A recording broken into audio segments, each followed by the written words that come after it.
Sean, there's just a couple of weeks left to go in this season, and it seems like things are only just continuing to pick up steam. It's crazy. President's Trophy races, first place races, playoff races. Where do we go? Well, I don't know, man. There's so much to talk about. Like you said, it's unbelievable. It's hard to believe, first of all, that the season's going to be over in 10 games for most teams. It makes me a little sad. I love the playoffs, but the regular season, you know, it's such a part of your life for so long, and then it's just over. But let's start, I think, to me, the most interesting thing is kind of the race, the player race at the top, right? Like, you have three players in a dead heat for the Art Ross. And where did Connor McDavid come from? You remember the Connor McDavid in October who couldn't score, couldn't do anything? Actually, he was a point per game, and we were throwing him under the bus. He's now 2 points behind Nathan MacKinnon and Nikita Kucherov, both of whom can't stop scoring. And Auston Matthews is going for 70 goals. I don't think he gets there, but he could beat Ovi's 65, which is the active player record. Listen, I mean, it's a golden age right now for offense, for goal scorer. We're in a new golden age, let's say, for goal scorers. You got five for offensive players, I should do. You got 5 100-point scorers now. Panarin and Pasternak get there Tuesday night. We're recording this Wednesday. Mikko Rantanen, William Nylander, Auston Matthews, Leon Draisaitl, and JT Miller are all in the 90s. We had 11 100-point scorers last season. That, if all those guys in the 90s hit there, that's 10 for this season. Elias Pettersson's 16 points away, so he needs a push. But it's incredible what we're seeing. But I think where I want to go with this, and where did McDavid come from? McDavid's McDavid. I got a question, and I'm going to put this out to you now. I got a question on Toronto radio. I was doing Toronto radio earlier this week, and I loved the question. That's why I wanted to bring it to this podcast. What do you think, Sean, is the best accomplishment this season if it happens? Auston Matthews scoring 70 goals, Connor McDavid getting 110 assists, which only Wayne Gretzky and Mario Lemieux have done, or Nathan MacKinnon scoring a point in every single one of the Colorado Avalanche home games. 70 goals for Matthews, 110 assists for McDavid, or MacKinnon, a point in every home game. They're all great. You can't go wrong. Cop out. Pick an answer. Let's go. I'm not copping out. That was the beginning of a cop-out answer. It is not. They are all great because, again, you just assume that you know things, and when you don't, they're all great, but one stands above the rest. See, there's no cop-out there. One stands above the rest. Nathan MacKinnon, scoring in every home game, stands above the rest. Look, 70 goals has happened. Because 70 goals has happened. You just talked about 110 assists. Mario did it. So did Wayne. The only person that's scored in so many consecutive home games is Gretz. Like, that's the consistency, right? Like, Matthews wasn't good for part of the year. He's gone through some slumps. His team is middling. McDavid wasn't up to McDavid's standards for part of the year. Nathan MacKinnon has brought it every freaking night. Do you know how hard it is to get a point every night? Well, it's 41 nights. It's not 82. Well, he pretty much does get a point every night. But every home game, it's impressive. It really is. But I'm going to disagree with you, okay? I'm going to disagree with you, and I'm going to say Auston Matthews. Because 70 goals, yes, it's happened. It's happened 14 times in NHL history. I think the last time it happened was 92-93 when Teemu Selanne and Alexander McGillney each scored 76. That was a different age of offense at that time. What Auston Matthews is doing right now, and listen, it's a long shot. He's got to get there, all right? So he's got to pick up his pace. I don't think he gets there. But if he were to get to 70 goals this season, it's the hardest thing to do in hockey is to score a goal. The hardest thing to do, right? And he's going to do it almost at a goal-a-game pace. He's impossible to defend. His reach, his size, his speed, his skill. But to do that at almost a goal-a-game pace, like, I don't know the number, and I'm not disparaging McKinnon here, okay, or McDavid. But how many of those assists that they have are secondary assists? They're involved in the play, but they're not the primary play, right? Somebody else had to also make a play to lead to the play that the guy made to score the goal, okay? Matthews, if he was able to do it 70 times to score a goal, to me, that's the best accomplishment of the season. I don't think it happens, but it's the hardest thing to do. And he's been doing it. He's doing it at a rate that we haven't seen in decades. So we're arguing about something that we both believe is not going to happen. Pretty much. I don't even believe that he's going to beat Ovi's record. I bet you he does. I think he does. I'm going to put it at 67 goals for Austin Matthews this season. He's going to get on a heater. 67. Let's put a little pork roll, egg, and cheese bagel on it. I won't do that because I only eat Taylor ham, but that's a Jersey thing. You can have Taylor ham. All right, fine. It's the same thing. But he's not. When this is all over, Ovi's still going to hold the record for active players for the most goals. Okay, let's ask this question then. And by the way, before we ask this question, talk about Alex Ovechkin. He's scoring goals right now. The Capitals are in a playoff spot. They sold at the deadline. They're in a playoff spot. Alan May, who does a lot of broadcast stuff with the Capitals, he's going to be joining us soon. We'll talk all about Washington and how in the world they are where they are right now in a playoff spot as we talk here on Wednesday afternoon. But let's ask a different question before we get to Alan May. If Connor McDavid catches or passes McKinnon and Kucherov, is he the Hart Trophy winner? No. Who is in your mind right now? Nathan McKinnon. Okay. For a lot of the reasons you've already laid out, I imagine. He's been the most dominant, most productive player in the league. And you know who's second? Neither one of those guys is even second. You know who's second? Who's that? Roman Josi. Okay. I'm glad you brought that up. Because I wanted to, we have to talk Nashville. I also, by the way, think McKinnon is the Hart Trophy winner. Kucherov, what he's done is incredible. He's something like 40 more points than anybody else on his team. But to me, the way McKinnon impacts a game and how he impacts the game and how he impacts the Avalanche and the things he does all over the ice, the fear he puts into opponents, to me, that makes him the most valuable player to his team this season. And I think even if McDavid passes them, it's still McKinnon. So we'll agree on that. But I'm glad you brought up Josi, because the other day I was listening to a few things, and I've heard people talking about this in the past, and it was a comment to me. It was a comment that I just hate. Well, Roman Josi's really come on. We should be talking about Roman Josi more. Oh, the Predators. Well, nobody's talking about the Predators. Yes, they are. Roman Josi's been one of the best defensemen in the National Hockey League for a while now. He's having another terrific season. He continues to have terrific seasons. And when he plays at the level he plays at, guess what? The Nashville Predators win. He is playing at a level that is befitting Roman Josi and should be in the conversation for the Norris Trophy, if not leading it by this point. But that's not news. That's nothing new. He's a great player and has been for a long time.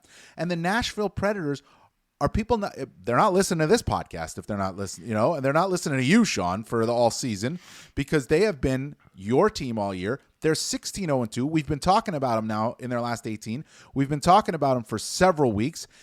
Big part of it is Roman Josi. A big part of it is UC Saros, Forsberg, O'Reilly, all these guys. But Josi's one of the best defensemen in the league and has been for a while. The Predators are a good team. They have been a good team for a long time. Are they better now? Sure, they're better now. What they're doing is very impressive. There also may just be a market correction from what they were in their first 50 games of the season. I just don't get why people will say, oh, we're not talking about them enough. Yes, we are. But they're not, because even us, go back and look at our last trophy trackers that we did at the 3-quarter mark. Where's Roman Josi? Well, he wasn't my leader at the time. So I'll give you that. I don't think he was in your top 5. No, I believe he was, but I have to look. He wasn't in most people's top 5. I don't think he was in my top 5. Now you're going to make me look. I'm not going to go take the time to look, but he was in my top 5. I know he was in my top 5. He's a great player. He's having a great season. And the Predators, what they've been able to do is remarkable. It is. We have a Super 16 coming out Thursday. I'm going to have the Nashville Predators in my top 4 because they belong there. They deserve to be there. It's not It's not about what you did in your first 50 or 55 games anymore. It's what you're doing now. Nobody is going to want to play the Nashville Predators in the playoffs. I would favor them in a playoff series against a lot of teams. They can go beat Colorado in a playoff series. They have the defense. They have the goaltending to go do that. They have enough offense. They can go beat Winnipeg in a playoff series. They can beat Vancouver, Edmonton, Dallas. There's no reason the Nashville Predators can't go on a run like they went on in 2017 or like the Florida Panthers went on last year. The difference is the Predators have been playing really good hockey for much longer than the Predators were in 2017 or the Panthers were last season. They've been better lately, right? And again, like when you talk about Roman Josi, he's been the key to this run. Like that's when he's become really good. In that 18-game stretch, he's 24 points. He's like plus 20. And I know plus minus you're going to when it's that big a number, it matters. Yes. Right? He's eating huge amounts of ice time. Who else is on that blue line? He has to be the man. We know that. He does. And he is. He's playing like the man. I mean, the fact that you look at this 16-0-2 run they're on also, 74 goals they've scored in the 18 games. 33 they have given up. Their power play, which was dreadful, 24%. Their penalty kill, which wasn't very good, 84%. They're out shooting teams by 5 shots a game. They're winning 54% of the faceoffs. They're doing all the things you need to do to win hockey games. And it's not just recently, Sean. We're talking about nearly a quarter of the season at this point. This isn't just a small sample size anymore. It's almost 25% of their season. And if it continues on for another however many games that they've got, you're talking about a third of their season, right? More than a third of their season, or roughly about that. That's not a small sample size. That's a team that recognized its deficiencies and got better. And by the way, Andrew Brunette, throw him in the Jack Adams Award conversation without question, right? Of which he was not a part of at the 3/4 poll either. Yeah. Well, we should be talking about the Nashville Predators more. They are a team that they are as scary an opponent as any team in the Western Conference. They really are. And it's because of how do you win in the playoffs? You win in the playoffs with excellent goaltending and defense that gets it done and can provide offensive pop when needed. And you have experienced guys. They have excellent goaltending. They have defense that gets it done. A star on the back end. They've got experienced guys. They can win. There's no doubt in my mind that they can go on a long run this season. And it wouldn't shock me at all if they did. It would actually surprise me more if a team like Dallas did or a team like Edmonton did than a team like Nashville right now. Because Dallas is not getting the goaltending throughout the balance of this season that you would expect from Jake Ottinger. Edmonton is a team that, while it has played better defensively and Stuart Skinner has been better, you still have those questions about the Edmonton Oilers. I don't have those questions about the Nashville Predators. No, I don't have them either. And, if they draw the right opponent in the first round, say somehow they draw Vancouver, which is going to be harder to do now. Vancouver's scoring at a goal less a game per game since the All-Star game. Like, they're not generating the offense they did, and they're struggling because of it, right? I think, you talked about Dallas and their goaltending. Winnipeg has just gone through a horrible stretch, at the worst possible time. I think there are teams regressing while the Predators are moving forward. Yeah, and it's not just that the Predators are moving forward. They're doing things, too, that show their resiliency. And case in point is their game against Vegas on Tuesday night, right? They're down 3-0 in the first period, and it doesn't faze them, right? They give up 3 goals. Saros, 3 goals on 14 shots in the first period. They weren't bad in the period. They just gave 3 goals, and then they started to come back. And in the third period, well, I mean, they dominated. They scored. Saros was really good. And it wasn't a bad game. Like, it wasn't a bad game for Vegas. It wasn't a bad game for, as Bruce Cassidy pointed out, but it was the Predators just showing what they're capable of doing. It also could be showing a little bit of the warts that the Vegas Golden Knights have right now, which makes it, they're showing to me right now, and they could still be a very dangerous team in the playoffs, but they're showing to me right now yet more reasons why it's so hard to repeat in this league, because to keep up the level of play that they had in the playoffs last year and at the start of the season is really hard to do, and now we're all questioning if they have enough, right? I mean, fully healthy they have enough, but do they have enough? And health has been a big factor for them too. Well, their blue line's pretty healthy, and they're spitting up third period leads like they're nothing. Yeah. Like, that's not the Vegas Golden Knights. That's not their MO. That's not their DNA. That's not any part of who they want to be as an organization. And Bruce Cassidy can say, oh, it wasn't that bad a game. It wasn't. They scored 4 goals. But they gave up a 3-goal lead in the third period. It was 4-1. Yeah, you got to win that game. You don't do that in the NHL. Not if you're a good team. Not if you have championship aspirations.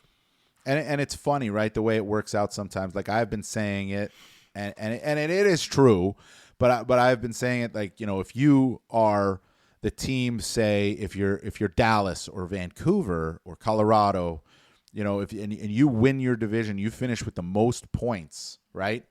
In the West, your reward is the Vegas Golden Knights. At the way the Vegas Golden Knights have looked now for a long period of time now, this isn't a short. We talk about Nashville, it's not a small sample size. It's not a small sample size for Vegas either.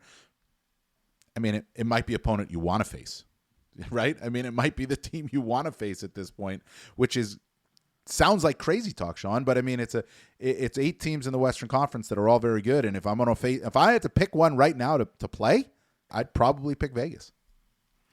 Where did the Stanley Cup champion go out last year? First round. Exactly. Take away Vegas's hot start.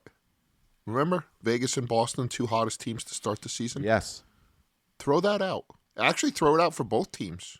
Well, you do. That's what I'm talking about with Nashville, too. Throw it out. Right? Throw it out. I don't know if Vegas gets in the playoff without their hot start. Those games count, which is why they are. Of course. But St. Louis would be right there.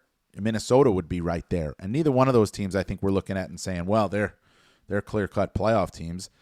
But that's the way it is. And it's kind of that way. Listen, I mean, we can pivot. We got Alan May coming up here in a second. Well, not a second, a couple minutes. We can pivot to the East, right?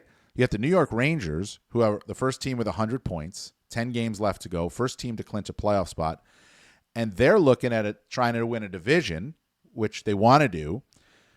If you finish first in your division, but you don't finish first in the East in points, your reward right now is the Tampa Bay Lightning. That's a little bit different because they're playing well. Vegas is not, right? And if you want to, look at the two. But if you finish the most points in the Eastern Conference, or if you're the Rangers and you drop to second place, you're looking at a much, much better first-round matchup for yourself. Philadelphia or Washington, maybe Detroit, right? You can't pick your opponent, but it is kind of interesting how that works out in the East. The Rangers, first team in, they want to finish with the most points. You want to avoid Tampa. You want to avoid Tampa in the first round, whereas in the West, I don't know that you want to avoid Vegas at this point.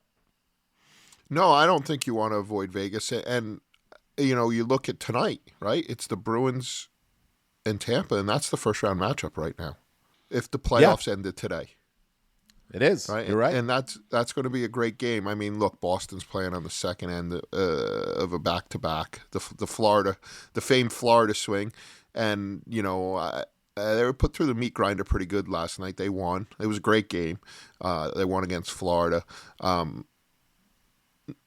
Decided in the last couple of minutes, physical, there was a price to be paid, and now they have to go and do it against a Tampa team who's playing great. And the other difference is Tampa's goaltending, right? If UC Saros isn't the best big money goalie in the league, well, Vasilevsky is.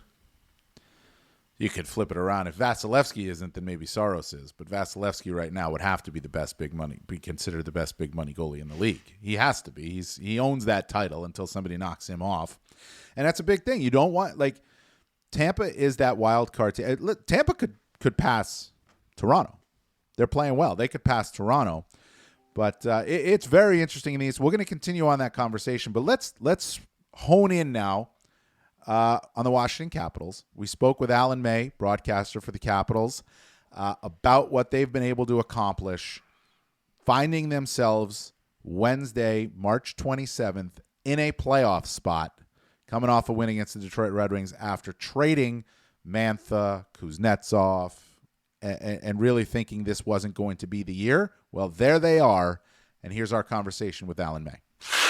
Alan, thanks so much for joining us. So here we are today. I just said this. Wednesday, March 27th, we're recording this, and the Washington Capitals find themselves in a playoff spot. Everybody saw this coming, right? Did you? You know, one of the things I've maintained, and I was hedging my bet from the very first game of the season, as I said, the Capitals would be a playoff team if they won their last games of the season. That was going to go right down to the wire for them to fight a wild card spot. And, you know, it's been a year of ups and downs, and it feels like more downs because when they lose bad. They lose ugly. And, you know, that goal differential thing is really not very indicative of how well this team has played. When they're playing at their best and they're winning games, it's defensive structure. It's somewhat boring, but boring is beautiful in my world right now because I cover this team. The longer they play, the more money I make, the happier I am. But not just that. Caps, you know, I'm an old Caps player. I'm a Cap through and through. And I love what I've seen out of these guys right now. The resiliency of everyone in the lineup, coaching staff, they've kept and maintained an attitude. And once the trade deadline came around, and maybe that all-star break first and then the trade deadline, the teams took it on a completely different tone and tenor. And it's been fun to watch the growth of the young players and the older players really getting into their high gears. Where do you think that change originated? Well, I think one of the biggest things is there's been so much turmoil when the noise outside, and we know how much that noise affects every single team. You know, what happens when you're not just focusing on what's going on the ice, when you're talking about different things. You know, we've had arena talks here, but that really doesn't affect the guys because that's years down the road. Does Kuznetsov want to be here? The effort of Kuznetsov, and, you know, he was such a spectacular player here for so long. And then he goes away from the team. And I think when he kind of left the team, the younger guys were able to blossom. You know, Nick Backstrom's departure was way too early, and they were trying to fit pieces, you know, puzzle pieces in there that didn't necessarily always fit. But after the trade deadline, you know, the young players didn't have to worry about, and I know this is a former player, you walk in the room, is your name on the dry erase board to play that night? Is your jersey hanging in your stall to play that night? And now the young players, they get in the lineup, they go in there, and they're thinking about what they're going to do in the game rather than am I going to play? And I think that attitude and the confidence that it breeds with these younger players and the old players by having such a great environment, like TJ Oshie, Ovi, John Carlson are spectacular human beings. They are so good to everyone that's on this team that I really think that the camaraderie that they have within that room, whether it's in the dressing room, on the ice, traveling, you name it, it has been top tier all season long. They haven't beat each other up. They haven't, you know, these guys all want to be on the team. The young guys have earned it. They're not just been gifted spots. They've had to earn it. And I think that the spell last year in Hershey to go all the way to the Calder Cup finals and win the championship against Coachella Valley, all those young players are completely different now. They're so growing up. They play to win every game. They have a belief. They're not looking for excuses to lose. They just keep finding reasons to win and keep going for it. So I think it's the perfect potion right now. That could change in a week or two. You've got to stay healthy. This is a good group going forward right now. They're all pulling together, and they understand the true value of what the word team means because they're playing as a team every single game, win or lose. They're sticking together. How much? Well, maybe not how much. I mean, you're around this team all the time. And what impact do you think Spencer Carberry has on everything you just said? I think Spencer's temperament, his personality, his attitude, his loyalty, his honesty has been spectacular. And, you know, you're not getting a Spencer off camera that's telling you one thing and on camera another. And the players love the communication style. The coaching staff is all in it together. They are a true group.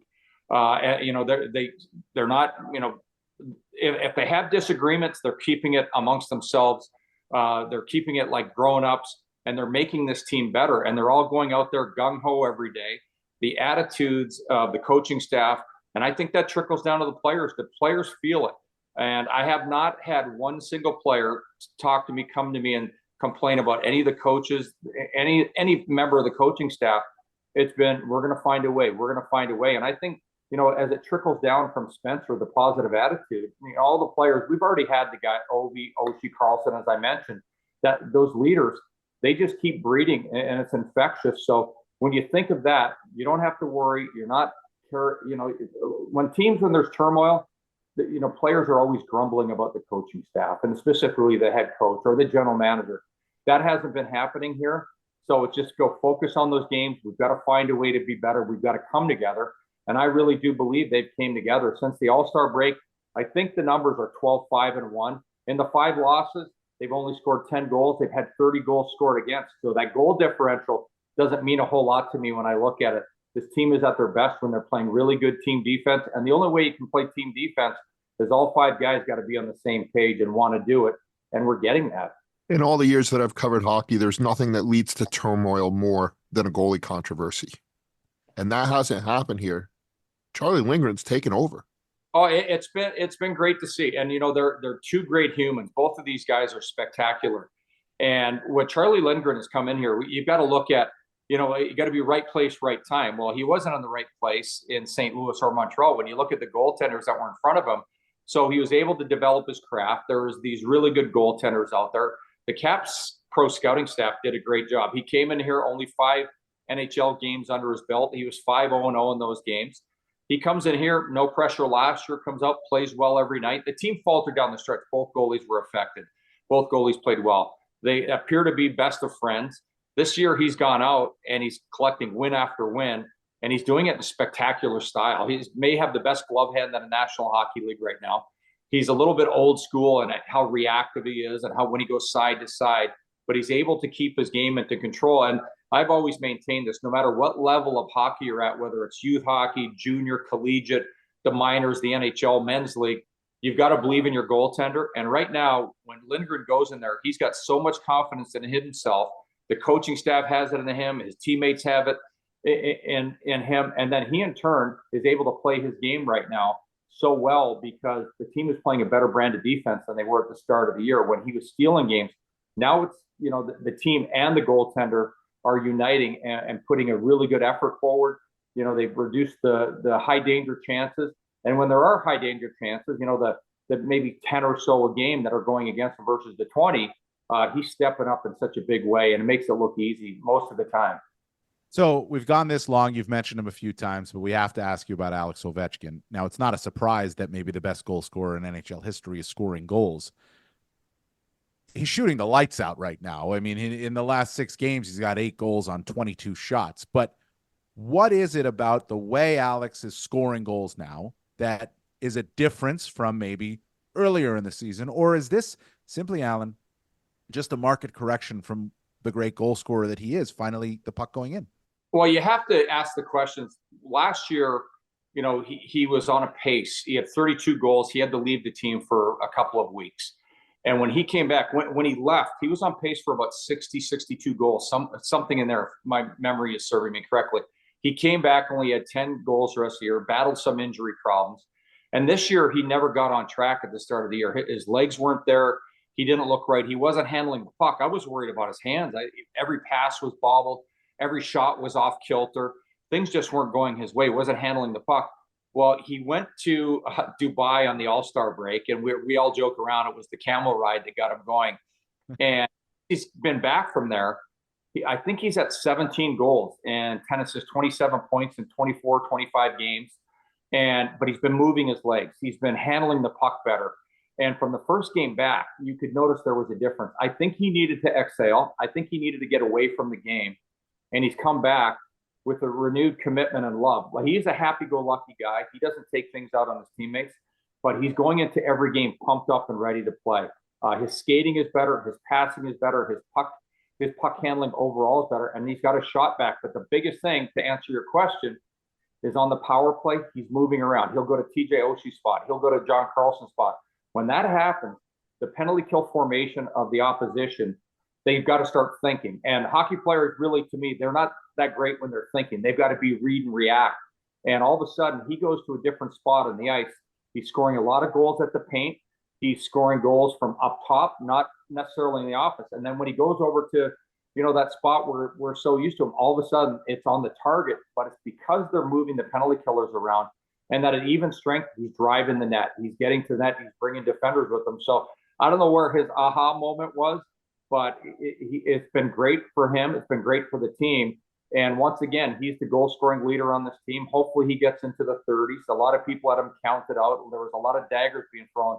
I've seen way too many great things out of this guy to think it just fell off last year, halfway through the season, to think that his career's over. He plays the game with a lot of pride.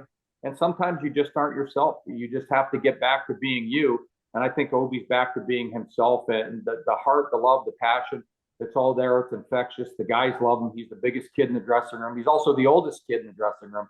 But his teammates love him. The coaching staff loves him.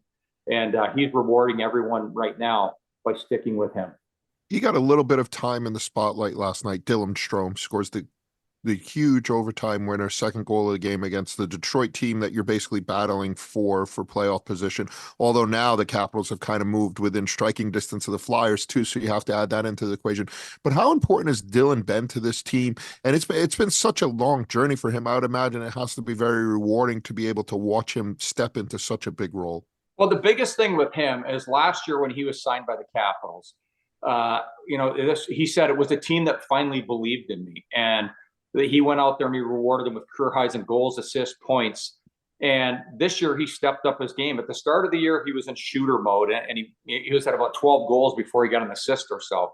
And now he's got more assists and goals, and he's really got the playmaking part down. But I'll tell you what, talk about a guy that scores a lot of big goals. The Caps put out a highlight package today on their Twitter account, probably all their other accounts too. But the big goals that he scored, the overtime goals, the third period goals, he might lead the NHL in third period goals. He's been, just a big game hunter. When he has time to take that wrist shot of his, it goes crossbarring in or posting in every single time. And he's playing with confidence. He's a competitive player. I think one of the things that happens when you first start in the NHL and you're such a high draft pick, people are looking for your weaknesses, your flaws. What the Caps have identified in him were his positives, and they've been focusing on his positives, and it's rewarded him with a renewed sense of confidence in himself. He's never going to get back to those junior day numbers, but what he's doing right now in the NHL is very admirable. He plays the game with confidence. He plays with purpose, and it's been a really great fit. And this team, one of the things about the Washington Capitals, they only go about 2 or 3 games with the same lines, and then everything's shuffled. So he's had pretty much every winger on the team on both sides of him.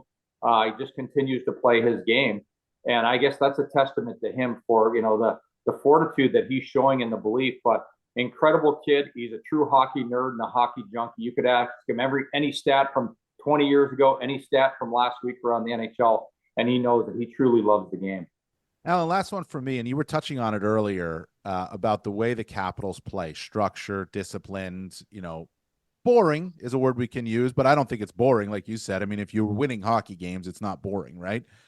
But it's low event at times. Can you keep it low event even against high event teams? Or do the Capitals need that high event ability to really get going? I think the old Washington Capitals were all about the high event, and it ended in disaster in the playoffs way too many years. And the year they decided to go somewhat low event and contain and control the game, they won a Stanley Cup when no one had them penciled in to win the cup. And when you look at this team now, it's taken a while to forge an identity. You take a look at all the new players in the lineup, new coaching staff, pretty much top to bottom. And they didn't really have an identity, and they were up and down at the start of the season. It mostly felt like down, down, down all the time, because when they were losing games, they were losing ugly and it was bad. And something happened. The potion finally was mixed the right way, and they realized their identity is to be a low event team. And the proof is in the pudding. What they've been able to create lately has been low event hockey. And when they stick to it 100%, they don't always just get to dictate that because there's another team on the ice, but they have to realize and understand we've got to be really good on defense. We've got to control the middle of the ice. And that will sustain itself. Right now, it's sustained itself. There's less high danger chances and slot shots than there were in the start of the year. And everything's clicking. The power play is more efficient. The penalty kill is more efficient. The 5-on-5 is far more efficient. And it's the identity of the Capitals that they have to be and create a low event game for the opposition. And about a week ago, they were handed a lesson by the Toronto Maple Leafs. They made mistakes early in that game. They started to chase it. They threw the defensive structure out the window. They pulled the game within a goal. And then they started trying to trade chances at the Maple Leafs, which I think is bad news for pretty much any team in the National Hockey League. And they got it handed to them. They came out the next few games and they go back to low event. I believe that they now realize that they have to stick together on the ice as a 5-man unit, take away the middle of the ice. They don't have to hit a lot. They just have to check the puck. They've got to block shots, keep the puck to the perimeter. And at the end of the game, the most important stat is the game-winning goal and the W. So right now, I honestly do believe they realize that they have to be a low-event team and that will sustain the winning record that they've had since that All-Star break. Alan, I could literally ask you 100 more questions about what I think is going to be the most interesting team down the final 2 weeks of the season, but we're not going to take up that much of your time. We're going to thank you for the time that you gave us, and I hope you enjoy the rest of the regular season run because it's certainly going to be interesting in DC. Yeah, thank you very much, guys. It's been a lot more fun. I'll tell you what, it's like a playoff race every night. I'm not just a playoff race. I keep saying on my shows, every shift is a playoff shift. Every period is a playoff period, and every game for the Capitals from here to that last game of the season is a playoff game, which hopefully they get in, and then they have a nice setup in the playoffs going in with a lot of momentum. Sean, that was really good stuff from Alan May. And maybe, of all the things he said, my favorite thing was that Alex Ovechkin found his game on a camel ride in Dubai. If Alex Ovechkin will admit to that, that might be the best story of the season. Well, I'm going to talk to Bill Price, our boss, and see if we can go to Dubai to ride camels. I like it. So we can finally have a good podcast. I like it. I'm all in. That's it. We have to have separate camels now. We're not riding the same camel. Okay. No, camel. never. But, look, it was great stuff from Alan May talking about, the Capitals. And he's right. If they play low event games, they have a chance. If it gets high event, they have no chance. I don't know that I'm ready to say that the Washington Capitals can be an upset special team if they make the playoffs. But I'll tell you this, if they make the playoffs and if their first round opponent is the New York Rangers, a couple of things. One, I'd be very happy to cover that series with Tom Galiti, our good friend. But two, Peter Laviolette against his former team, or the Capitals against their former coach, and Charlie Lindgren against his brother Ryan Lindgren. It would set up for a lot of good storylines in that series if that were to happen. I just don't know that I would give the Capitals much of a chance of keeping it low event against a team like the Rangers. And Panarin against Ovechkin. That's another good one. Yes, and Panarin, by the way, has been ridiculous this season. Yeah, no, he's been unbelievable. And I'm sure you'd really complain about the travel.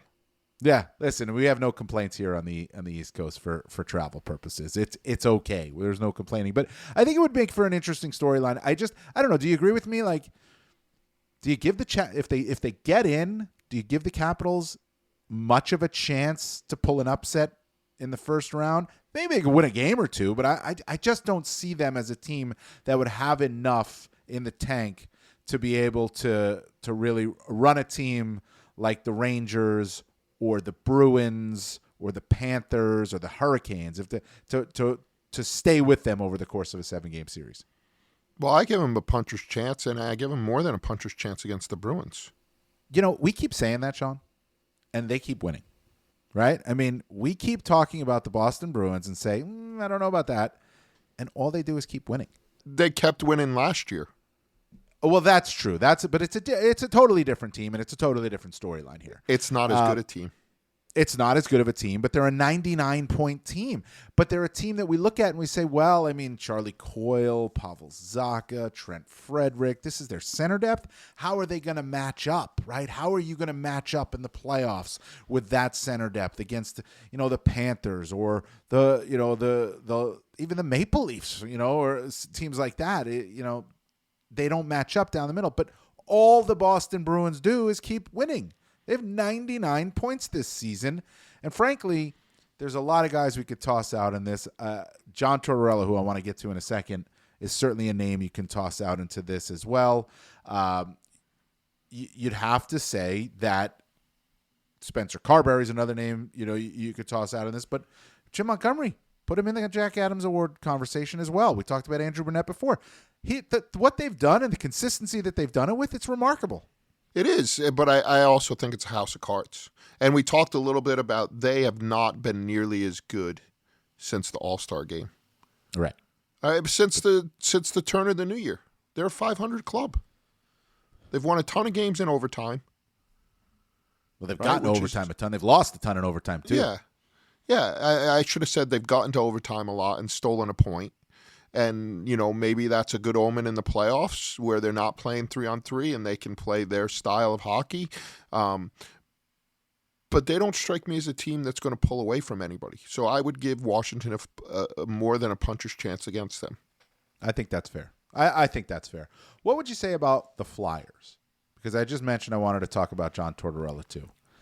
And Torts being Torts, he does his things, right? I mean, this is the way he is, and at times you got to deal with it. At times you got to shake your head, and but his success is, it's unquestioned.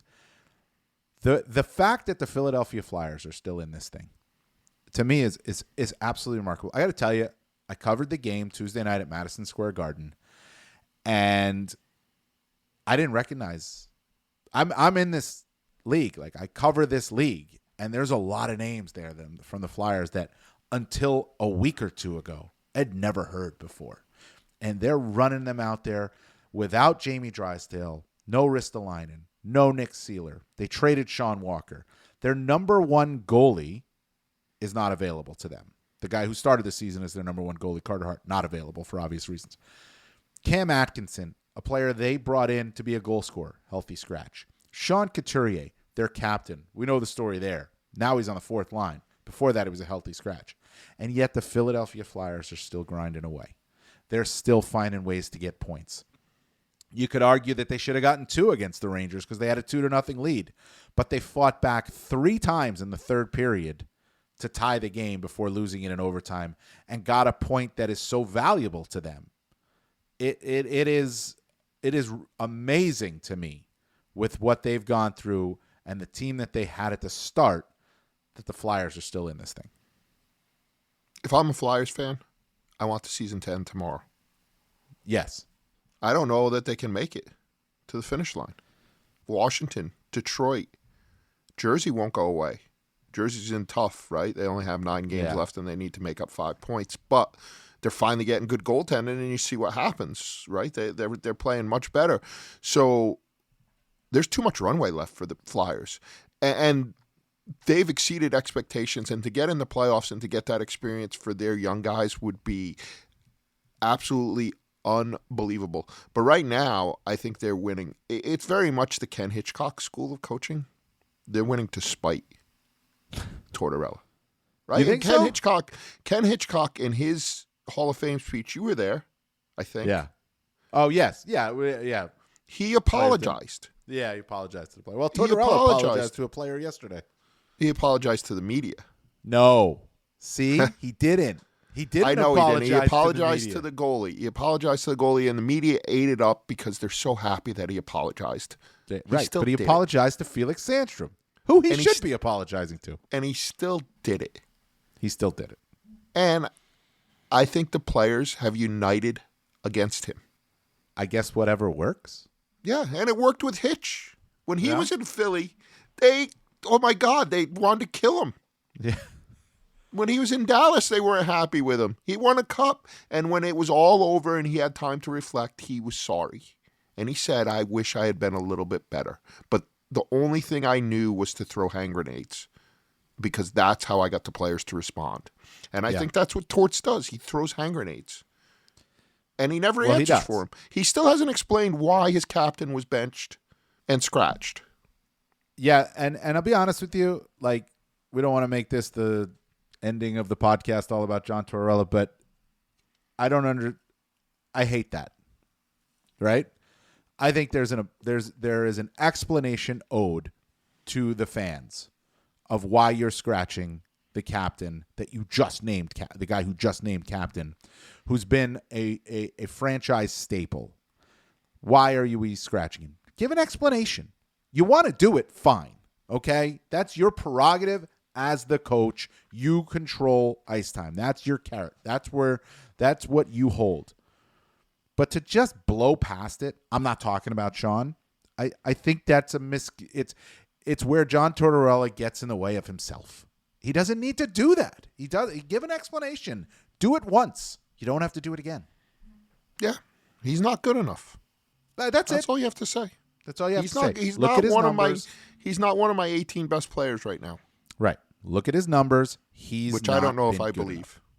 Right. Well, I don't believe that either. But you mentioned you want the season to end if you're the Flyers fans right now. And I totally understand that, right? Can they make it? Can they handle it? And it's been a struggle. But they just went through a 10-game stretch, where within that 10 games, they went 4-4-2. But they played Florida and won, Tampa and lost, Toronto lost, Boston lost, Toronto again won, Carolina overtime, Boston won, Florida lost. I mean, listen to the teams they played. Florida, the Rangers, like Toronto twice, Florida twice, they just went through a gauntlet of a schedule and got to 4-4-2, got to 500. Now in their last 9 games, Montreal, Chicago, the Islanders, Buffalo, Columbus, Montreal again, then the Rangers, the Devils, the Capitals. It's not easy, and there might be grinded out at this point too, but at least the schedule eases up for them over these last 9 games. Dude, they look like me trying to finish a 5K. True. All right. I'll give you that. And it's not, listen, the way they get in, go 500 the rest of the way, and I hope the Islanders, the Devils, and the Red Wings and these teams don't come up and get more out of them, right? Because it doesn't seem like they want it either. So there is that. The Flyers are just hanging in. It's impressive with what they certainly have been able to do. Before we get out of here, though, and with due respect to the Doan family, it pains me to do this because I am a University of Arizona graduate, and Josh Doan went to Arizona State University, which is our rival. But what a debut for Josh Doan at the building where he used to play college hockey in front of his dad, who's the franchise legend for the Arizona Coyotes. What a night for Josh Doan and the Doan family for him to come in and play that way, get a couple of goals for the Coyotes, the team he grew up rooting for and being a part of. That's one of those special stories that unfortunately, Sean, at this time of the year kind of gets not overlooked, but moved past because of the playoff races. But it is something that deserves a mention and deserves some focus. Shane giving his son the game puck after that game will be one of my favorite memories of this year. Because, there's nobody better in the game than Shane. He is one of the best people. He's up there with Ryan Graves and all the other great men that have played this game who are good to everyone they meet. And for that family to be able to have that moment with an organization that means so much to them at a time when there's a little bit of mourning going on, right? They thought they were going to be better than this. They thought they were still going to be involved. It was the night that they got eliminated. So there was some bittersweetness there. But that will be one of my favorite memories of the year is to see the smile on Shane's face when he was able to do that. Did you say Ryan Graves? Good guy, but I think you meant Adam Graves. I meant Adam Graves. Ryan Graves is a great guy. Great guy. But he's not an Adam Graves league. And you know what? And it's also great for the Coyotes to see that they can have a guy like Josh Doan come up and play. This is an important part. Let's not overlook these other teams, right, that are not going to the playoffs and the impact that some young players coming up now can make. And I don't think we want to overdo it or overblow it, what it is, but to get a couple of goals, to get some confidence for a player like Josh Doan, that can be significant for the Arizona Coyotes and him as they go into the offseason because he's going to be a part of it, right? I mean, he's got to be a part of it for them, and they need to figure out what they have. And I think they were in that part of the race. They were on the periphery, and then they dropped off dramatically. And next year, that can't happen. They got to be a team that's better, and maybe Josh Doan helps them be better next year. There's a hope that it would, but I got to be honest with you. I'm not going to be paying that much attention. No. Right? I hope they play well the rest of the season. I hope Buffalo plays well the rest of the season like we've hoped for years, and Ottawa and all those teams. It's playoff time. There's 10 games left for these teams. There's wild jockeying for position. We don't know who's going to win the President's race. We don't know who's going to win the scoring race. We don't know what any of the pairings are going to be. I thought for a long time Toronto was going to be in that 3. They might not. Tampa's coming hard at them. So there's no, and I also thought that in the Central it was set. And here comes Nashville. They can't lose. So the next 2.5 weeks, 3 weeks are going to be epic. And, as Alan May said, every shift's a playoff shift now. It's just the best time of the year. It's just an appetizer, too, because that's the main course is when the playoffs begin. We're almost there, but there's a lot to do, as Sean just laid out. We'll be back next week. Enjoy the hockey.